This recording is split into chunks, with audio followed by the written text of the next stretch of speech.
Good morning everyone. बघा, आपण sex linked inheritance मध्ये पहिल्या भागामध्ये आपण कलर ब्लाइंडनेस हा डिसीज संपवला. मी सांगितले की what is mean by colour blindness. मराठीत त्याला आपण रंगांधळेपणा असं म्हणतो. ज्या माणसांना याच्यामध्ये या ठिकाणी रंग ओळखता येत नाही, स्पेशली रेड आणि ग्रीन कलर त्यांना ओळखता येत नसतात. ज्यांना रंग आंधळेपणा असतो त्यांच्यामध्ये काय असतं, हा ग्रीन कलर आहे, तुम्हाला आणि मला ग्रीन दिसतो, पण त्यांना हा ग्रीन दिसत नाही, ग्रीनच्या ऐवजी ग्रे दिसतो. रेड आहे, तुम्हाला आणि मला हा रेड दिसतोय, पण त्यांना हाही कलर ग्रे दिसतो. म्हणजे ग्रीन पण ग्रे आणि रेड पण ग्रे. याला म्हणतात कलर ब्लाइंडनेस. पुढे आपण असं शिकलो की कलर ब्लाइंडनेस जो जीन आहे तो non homologous part of X क्रोमोसोमवर आहे आणि म्हणून तो मेल मध्ये जास्त दिसतो, फिमेल मध्ये कमी दिसतो. फिमेल मध्ये न दिसायचं कारण आहे इथं दुसऱ्या एक्स क्रोमोसोमवर डॉमिनंट जीन आहे जो नॉर्मल विजनचा आहे. तर इथपर्यंत आपण बघितलं. तर शेवट मी सांगितलं की हा क्रिस क्रॉस इनहेरिटन्स दाखवतो. क्रिस क्रॉस इनहेरिटन्स म्हणजे काय, तर मेल कडून फिमेल कडे येतो, पुन्हा मेल कडे येतो, male to female to male, male to female to male, म्हणून याला म्हणतात क्रिस क्रॉस. असं क्रिस क्रॉस आपण त्याला म्हणूया. ओके, तर हा डिसीज आपण याच्यामध्ये संपवलं. आता आपल्याला या सेक्स लिंक्ड इनहेरिटन्स मधली दुसरी एक केस स्टडी बघायची आहे, that is called as the haemophilia. आता हिमोफिलिया काय आहे ते मी अगोदर सांगतो. हिमोफिलिया सुद्धा एक एक्स लिंक्ड डिसऑर्डर आहे, रिसेसिव्ह डिसऑर्डरच आहे. म्हणजे ही सुद्धा काय आहे, it is also one of the recessive disorder, की ज्याचा जीन एक्स क्रोमोसोमच्या नॉन होमोलॉगस पार्टवर आहे.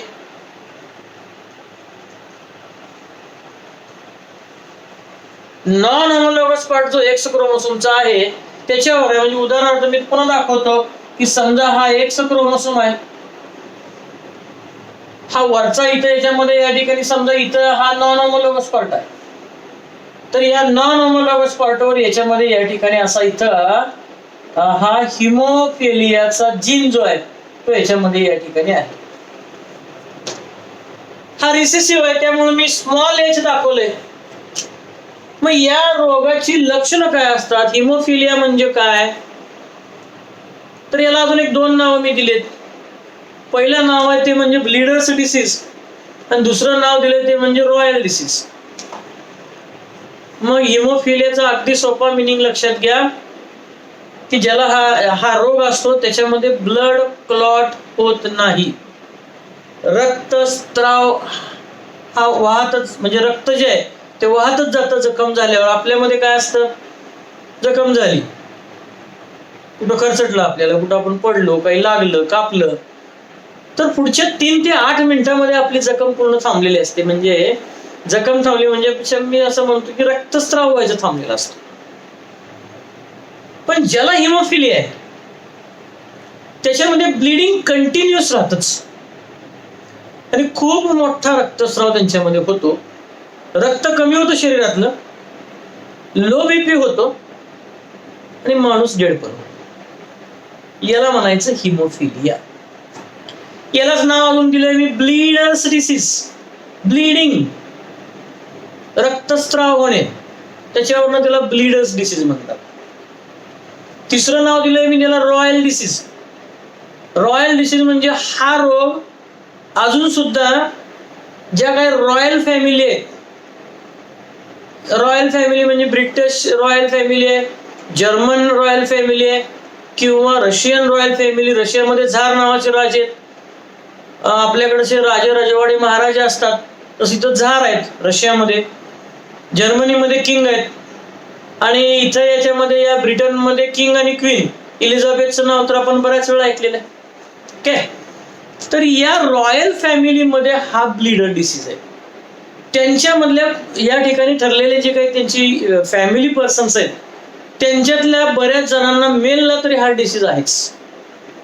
मग त्यामध्ये काय, ज्याला साधी एक जखम झाली तर तो रक्तस्राव एवढा मोठ्या प्रमाणात होतो की त्यातच ती मरून जाते.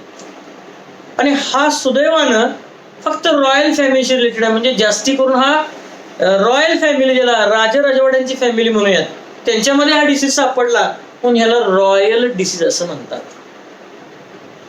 मग हा जो काही या ठिकाणी हिमोफिलिया नावाचा जो रोग आपण याच्यामध्ये या ठिकाणी बघतो, इथं काय होतं तर मी सांगितलं हिमोफिलियामध्ये ब्लड क्लॉट होत नाही. ब्लड क्लॉटिंग ही काय मी सांगितलं 3 to 8 minutes प्रोसेस, 3 ते 8 मिनिटामध्ये चालणारी ही प्रक्रिया आहे. काय होत असतं बघा, समजा हा आपली रक्तवाहिनी, त्या रक्तवाहिनीला काही कारणाने पंक्चरिंग झालं म्हणजे फुटली तर काय होईल, हे रक्त सगळं इथून बाहेर यायला लागतं. बरोबर आहे.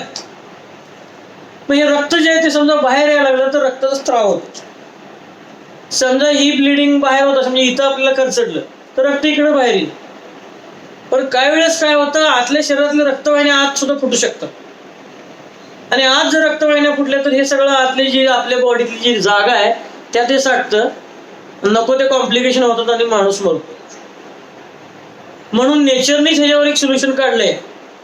आतली रक्तवाहिनी फुटू द्या किंवा ही सुपरफिशियल रक्तवाहिनी फुटू द्या, 3 ते 8 मिनिटांमध्ये ती रक्तवाहिनी पुन्हा आहे अशी सील केली जाते.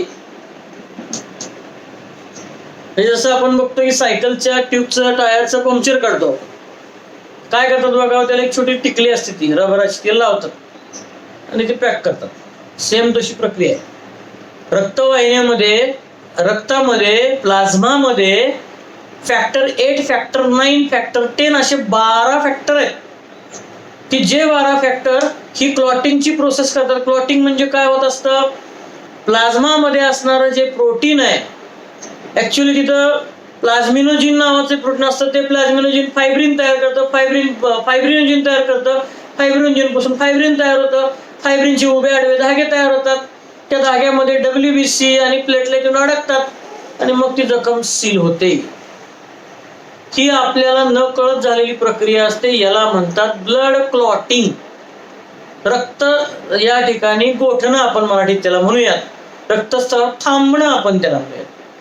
पण ज्यांना हा रोग असतो त्यांच्यामध्ये ही प्रोसेस होत नाही, कारण त्यांच्यामध्ये हा जो इथे मी दाखवलेला नॉन होमोलॉगस पार्टचा जो जीन आहे, ज्याला मी हिमोफिलियाचा जीन म्हणतो, त्याच्यामुळं फॅक्टर 8 आणि फॅक्टर जे काही 9 आहेत ते तयारच होत नाही. आणि फॅक्टर 8 आणि फॅक्टर 9 तयार नाही झाले तर क्लॉटिंगच होत नाही.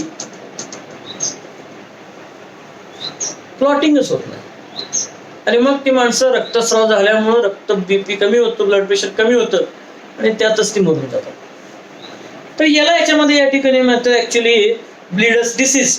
तर हा जो काय मी सांगितला हा या non homologous part of X chromosome आहे. पुन्हा लक्षात घ्या, हा X क्रोमोसोम आहे. मग बहुतेक फिमेलमध्ये हा का दिसत नाही, कारण फिमेलमध्ये कॉम्पोजिशन काय असतं, 2X. आता मी अजून एक X दाखवतो. दुसऱ्या X वर इथं मी H म्हणजे स्मॉल H दाखवला हिमोफिलियाचा जीन, तर कॅपिटल H चा अर्थ झाला नॉर्मल जीन. कॅपिटल H जर असेल तर हे दोन तयार होतात. म्हणजे त्या फिमेलमध्ये हिमोफिलियाचं पण जीन आहे आणि क्लॉटिंगचं पण जीन आहे. आणि जर क्लॉटिंगचं जीन असेल तर हा हिमोफिलियाचा रिसेसिव्ह जीन आहे. आणि आपल्याला माहिती आहे रिसेसिव्ह जीन काम करत नसतात जर डॉमिनंट जीन असेल तर. मी कॅपिटल H दाखवलं म्हणजे तो जीन कसला आहे, नॉर्मल ब्लड क्लॉटिंगचा जीन हा डॉमिनंट आहे. फिमेलमध्ये युजली असं कॉम्पोजिशन असतं कारण फिमेलमध्ये 2X क्रोमोसोम असतं. पण मेलमध्ये काय असतं ते आता मेलचं एक कॉम्पोजिशन तुम्हाला दाखवतो. मेलमध्ये काय असेल, मेलमध्ये असा Y क्रोमोसोम असतो, हा Y क्रोमोसोम. कारण फिमेलमध्ये काय असतं XX, तर मेलमध्ये काय असतं XY. मग आता लक्षात घे, इथं जीन हिमोफिलियाचं आहे, त्याला सप्रेस करणारा जीन इथं आहे का, नाही, कारण Y क्रोमोसोम शॉर्ट आहे. Y क्रोमोसोम शॉर्ट असल्यामुळे इथं असा जो H जीन आहे तो नाही. आणि त्यामुळं ज्या मेलमध्ये हिमोफिलियाचा जीन आला असेल they are showing bleeders disease. आणि म्हणून मी कालच्या लेक्चरमध्ये सांगितलं होतं की जे रिसेसिव्ह डिसऑर्डर्स आहेत, हे colour blindness, haemophilia, myopia, sickle cell, खूपशे आहेत त्या, या फक्त मेलमध्ये का दिसतात? कारण मेलचं वाय क्रोमोसोम शॉर्ट आहे, त्याला झाकणारा दाबणारा जीन त्यांच्यामध्ये अब्सेंट आहे. म्हणजे ही सिच्युएशन आहे. इथं हा जीन आहे पण याला दाबणारा झाकणारा इथं जीनच नाही, बघा इथं फिगरमध्ये, आणि त्यामुळे त्यांच्यामध्ये हा डिसऑर्डर दिसतो. तिसरं वैशिष्ट्य लक्षात घ्या, याचं सुद्धा जे काही इंटरप्रिटेशन आहे, याचं जे एक्सप्रेशन आहे त्या जीनचं, तेही क्रिस क्रॉस आहे. क्रिस क्रॉस म्हणजे मेलकडून फिमेलकडून, फिमेलकडून पुन्हा मेलकडून. फिमेलमध्ये हा डिसीज दिसायची शक्यता केव्हा आहे? समजा आता मी फिमेलचं पुन्हा दाखवतो, हा XX आहे, एका क्रोमोसोमवर हिमोफिलिक जीन आहे आणि दुसऱ्या क्रोमोसोमवर पण हिमोफिलिक जीन आहे, तर त्या फिमेलला हा डिसीज होण्याची शक्यता आहे. पण अशा शक्यता 0.1 म्हणूयात, त्याच्यापेक्षा कमी असतात. म्हणून मी कालच्या लेक्चरमध्ये सांगितलं females are carrier, males are the susceptible for the disease. म्हणजे हा असे डिसीज मेलमध्ये दिसतात, फिमेलमध्ये फार कमी दिसतात, कारण अशी सिच्युएशन असते. मग आता याचा जो आपल्याला स्टडी करायचा आहे तो त्यांच्या क्रॉसेसवरनं करूयात. म्हणजे मग ह्याचा इनहेरिटन्स क्रिसक्रॉस कसा आहे ते मला तुम्हाला सांगता येईल, जसं काल मी याच्यामध्ये या ठिकाणी दाखवलं. मग आपण यातला पहिला क्रॉस घेऊयात, marriage between the hemophilic male. Hemophilic male घेतो मी आणि ते नॉर्मल फिमेल बरोबर या ठिकाणी क्रॉस करतो. म्हणजे काय घेतलेलं आहे, ज्याला हा डिसीज आहे असा मेल घेतला. मेल म्हणजे लक्षात घ्या XY असतं, आणि मी सुरुवातीला सांगितलं की याचा डिसीजचा जीन X क्रोमोसोमवर आहे. मग आता H असल्यामुळे मी काय दाखवतो, इथं याचा डिसीज स्मॉल आहे त्यामुळे X आणि H दाखवतो. इथं नॉर्मल फिमेल आहे, नॉर्मल फिमेल मध्ये X डबल आलं, पण ही नॉर्मल असल्यामुळे मी H आणि H कॅपिटल दाखवलं. ओके, तर अशा प्रकारचं या ठिकाणी असेल. मग आता हा जर मेल असेल तर याचे दोन गॅमेट तयार होतील. 50% स्पर्म X स्मॉल h असणारे असतील आणि 50% स्पर्म Y कंटेनिंग असतील. इथंही दोन ओव्हम तयार होतील, ऍक्च्युअली दोन्ही एकाच टाईपचे असतील, X कॅपिटल H आणि X कॅपिटल H. मग आपल्याला माहिती आहे की हा स्पर्म या ओव्हमवर जाऊ शकतो, हा स्पर्म या ओव्हमवर जाऊ शकतो, हा स्पर्म याच्याबरोबर याच्याबरोबर जाऊ शकतो. प्रोबॅबिलिटी आपण घेऊयात, या दोघांचं घेतलं कॉम्बिनेशन तर काय होईल, XH X कॅपिटल H. आता लक्षात घ्या, XX म्हणजे ती फिमेल आहे, पण स्मॉल एज असल्यामुळे हिमोफिलियाचं डिसीज तिच्यामध्ये जीन आहे पण दिसत नाही कारण कॅपिटल एच आहे. म्हणजे थोडक्यात ही काय, कॅरियर फिमेल आहे, ते रोग वाहून नेते, तिला रोग नाही. दुसरं घ्या, XH X capital H, same आलं, पुन्हा काय आली, ती फिमेलच आहे पण शी इज कॅरियर. या दोघांचा विचार करा, X कॅपिटल H आणि Y नॉर्मल मेल. हे घेऊयात, X कॅपिटल H आणि Y म्हणजे पुन्हा काय आलं, नॉर्मल मेल आलं. म्हणजे जेव्हा हिमोफिलिक मेल आणि नॉर्मल फिमेलचा क्रॉस घेतला तर काय लक्षात येत आहे, all females are carrier and all males are normal. बघा लक्षात येते का, क्रॉस जर असा घेतला तर काय होतंय, ऑल फिमेल्स आर कॅरियर म्हणजे फिमेल मध्ये त्याचे जीन्स आहेत पण एक्सप्रेशन नाही, मेल मध्ये जीन पण नाही, त्यामुळे सगळे मेल नॉर्मल आले. आता मी दुसरा क्रॉस असाच घेऊन दाखवतो. आता याच्यामधलं घेतो दुसरा क्रॉस कसा असेल, हा झाला पहिला क्रॉस. याच्या पुढचा क्रॉस घेतो. समजा मी घेतलं कॅरियर फिमेल आणि नॉर्मल सन किंवा नॉर्मल मेल. मग कॅरियर फिमेल म्हणजे काय आलं, XH X कॅपिटल H आणि नॉर्मल म्हणजे काय आलं, XH आणि Y. लक्षात घ्या. मग आता काय होईल, याचे 2 गॅमेट पडतील. ओके, एकचा एच, एकचा कॅपिटल एच. याचे 2 गॅमेट पडतील, एकचा कॅपिटल एच आणि वाय. या दोघांचा क्रॉस घेतला, एकचा कॅपिटल एच आणि स्मॉल एच, म्हणजे ही आली कॅरियर फिमेल. ही आली कॅरियर फिमेल. दुसरा क्रॉस घेऊ, एक्स एच आणि वाय, म्हणजे हा मेल कसा आला, हिमोफिलिक आला, कारण स्मॉल एच आला. आता या दोघांचा क्रॉस घेऊ, x capital H, x capital H म्हणजे फिमेल आहे पण नॉर्मल आहे. आणि शेवटचा क्रॉस घेऊयात, एक्स कॅपिटल एच वाय म्हणजे हा नॉर्मल मेल आला. म्हणजे इथं पुन्हा काय आलं बघा बरं, 25% कॅरियर फिमेल आल्या, 25% नॉर्मल फिमेल आल्या, 25% हिमोफिलिक मेल आला आणि 25% नॉर्मल मेल आला. इथं सुद्धा काय दिसतंय, हा डिसीज होता मेल मध्ये, पुन्हा गेला फिमेल मध्ये आणि पुन्हा कुठं आला, मेल मध्ये. म्हणजे हा फिमेल मेल कडून फिमेल मध्ये आला, फिमेल कडून मेल मध्ये आला. याला म्हणतात क्रिस क्रॉस इनहेरिटन्स.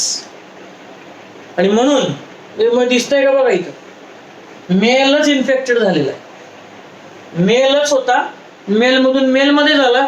कुठेही तुम्हाला फिमेल दिसत नाही, फिमेल इन्फेक्टेड दिसत नाही, कारण फिमेल मध्ये एक्स क्रोमोसोमचा डबल डोस याच्यामध्ये या ठिकाणी असतो.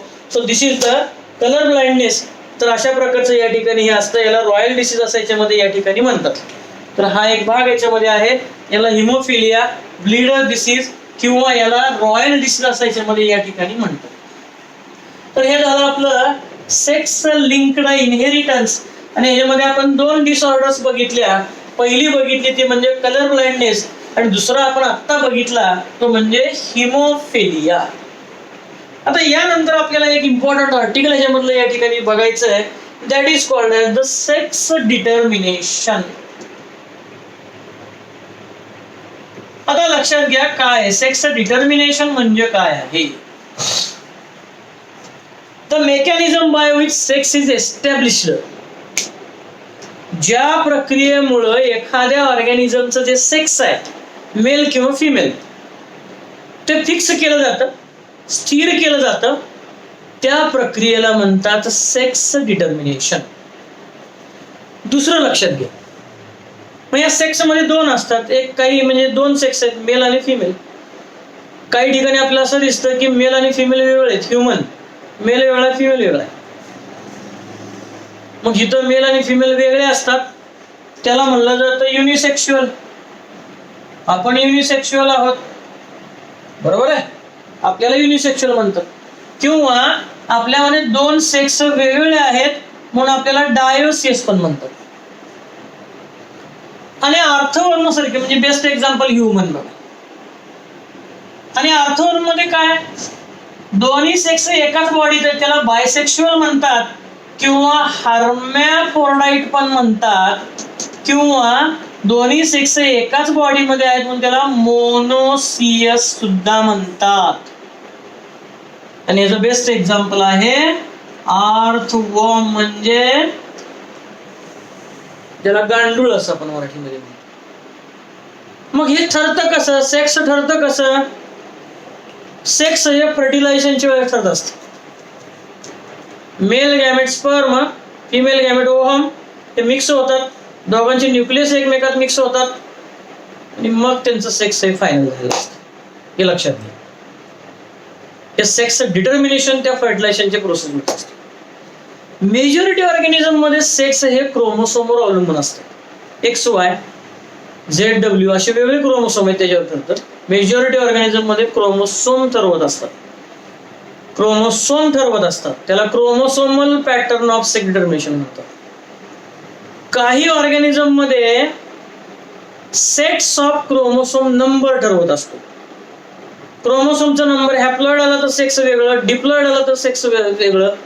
आणि तिसरं एक असतं ज्याला म्हणतात एन्व्हायरमेंटल फॅक्टर. जिथं पर्यावरण ठरवत असतं, वातावरण आपण त्याला ठरवत असतं. ऍक्च्युली तिथं काय तिथं तो जो लार्वा आहे, आता बोनेलियाचं एक्झाम्पल दिलंय.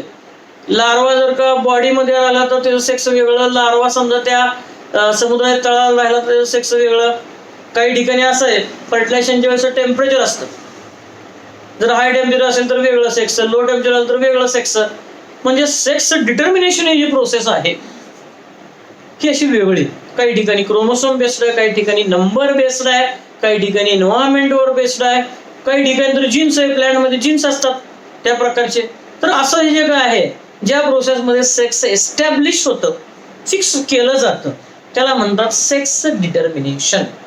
आणि आपल्याला सिलेबसला हे 2-3 प्रकार आहेत. सेक्स डिटर्मिनेशन बाय क्रोमोसोम, आपल्यामध्ये XY असतं, 2X आले की फिमेल, XY आले की मेल. बर्ड मध्ये ZZ असतो, ZZ आणि ZW. ZZ आलं की मेल असतो, ZW आले की फिमेल असतो, ते आपण बघणार. बोनेलियाचं एक्झाम्पल दिले, एन्व्हायरमेंटल फॅक्टर आहे. तिथं त्या बॉडीमध्ये, फिमेलच्या बॉडीमध्ये हार असला तर तो मेल असतो, आणि समुद्राच्या तळाला खाली गेला तर तो फिमेल असतो. दॅट्स व्हेरी म्हणजे depends upon that environmental factor. तर असं या ठिकाणी हे सेक्स डिटर्मिनेशन असतं की जिथं क्रोमोसोम ठरवतात. काही ठिकाणी मेजॉरिटी अॅनिमल मध्ये, प्लॅन्ट मध्ये क्रोमोसोमच असतात. मग ह्याची डिस्कव्हरी कशी झाली होती? तर हेन्किंग नावाचा एक जो काही सायंटिस्ट होता, तो एक स्क्वॅशबग नावाचा अॅनिमल आहे, त्याचा स्टडी करत होता. आणि त्याची स्पर्मॅटोजेनेसिसची म्हणजे स्पर्म फॉर्मेशनची प्रोसेस त्यानं बघितली. त्याच्या असं लक्षात आलं की काही स्पर्म हे अनपेअर्ड क्रोमोसोम असणारे आहेत, काही मध्ये ते पण नाहीये. आणि मग त्यांनी त्याला एक्स बॉडी असं नाव दिलं. पुढं लक्षात आलं की ते एक्स बॉडी म्हणजे दुसरं काहीच नाहीये, एक्स क्रोमोसोम आहेत. मग एक्स क्रोमोसोमची डबल कॉपी आली की फिमेल, एक्स क्रोमोसोमची एक कॉपी आली की मेल. असं सेक्स डिटर्मिनेशन याच्यामध्ये केलं जातं. So that's all about that particular sex determination.